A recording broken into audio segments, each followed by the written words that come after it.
Après avoir lu le 3e chapitre de la première épître de Paul à Timothée, on peut penser à 3 choses. D'abord, Paul explique comment l'Église doit être organisée. Il le dit à un jeune pasteur et il parle des dirigeants. Le texte grec dit les évêques, en tout cas les responsables. Il parle des diacres, ceux qui vont s'occuper en fait du service vis-à-vis des autres, de l'aide, du soutien. On s'occupe des veuves, on s'occupe des pauvres.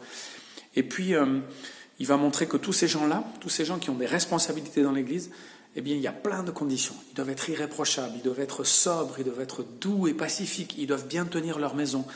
On est peut-être un peu écrasé par ces paroles-là, mais ça nous montre en fait quand même l'exigence de la parole de Dieu pour ceux qui dirigent.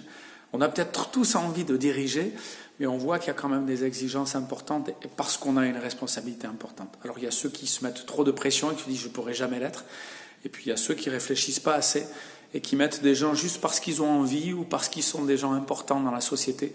On voit que l'apôtre Paul demande à Timothée de faire plus attention à tout ça. Le deuxième point dans ce chapitre, eh bien, c'est ce qui est dit sur l'Église. C'est très beau. L'Église est l'appui et la colonne de la vérité dans le monde. Et évidemment, ce n'est pas notre Église ou chaque petite Église, mais c'est l'Église de Dieu, l'Église de Jésus-Christ. Mais ça montre que l'Église a une responsabilité.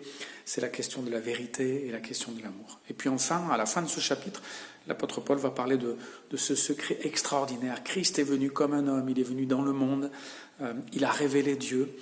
Certains ont cru en lui, beaucoup croient en lui.